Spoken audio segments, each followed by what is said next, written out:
For instance, she illustrated good employer-worker relations by handing out bonuses totaling $55 million to the entire touring party on the Eras Tour. The truck drivers alone reportedly received $100,000 each, while the tour itself provides a lesson in supply and demand. On the U.S. leg, March to August 2023, there were plenty of enterprising touts charging up to $1,500 for a $50 ticket, but fan-to-fan resale sites also sprang up, matching those wanting tickets with ticket holders willing to sell their spares at face value. On the basis of the summer 2023 gigs alone, Eras was the second highest grossing tour of all time, at $780 million. At that point, only Elton John's farewell jaunt was ahead, and by early 2024, Eras had surpassed it, its 151 shows grossing $1.03 billion.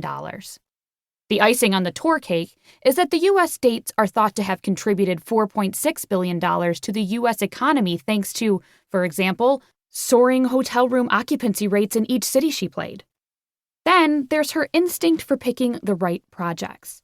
An intuition that has been so unerring it should be known as Taylor Swift capitalism, suggested Sky Society, a media company aimed at women in marketing. Eras is an example. It's her first post-lockdown tour, which makes it the first chance for fans to hear the 3 albums, Folklore, Evermore, and Midnights, she recorded during the COVID pandemic. Thus, desire to see her already existed, and she cannily amplified it by announcing that Eras would be the first tour in which she played songs from all of her eras, or albums. For reasons unexplained, her debut album isn't part of the show, though several songs, including Tim McGraw and Our Song, have popped up in the nightly surprise slot. Taylor Swift capitalism also saw the Taylor's version remakes of her albums released to even greater acclaim, and often sales, than the original versions. She started the project in order to regain control of her master recordings after she left her former label Big Machine Records. More on this in Chapter 9. Her primary motive is demonstrably personal. She's reclaiming her artistic property, rather than mercenary. Yet she might just have an idea that fans, the unswervingly loyal Swifties, would stand with her and buy the re-recordings. She was right.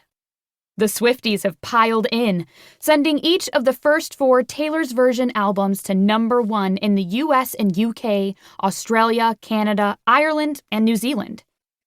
At its core, this is a morally upstanding business exercise, if ever there was one, Rachel Aroesti wrote in The Guardian. And if Swift gave herself a pat on the back when the 1989 remake achieved the highest one-week U.S. sales of any album since Adele's 25 in 2015, who could blame her? The Haas School of Business at the University of California, Berkeley, went a step further in acknowledging her business sense. In autumn 2023, it announced a 13-week course for the spring 2024 semester entitled Artistry and Entrepreneurship, Taylor's version.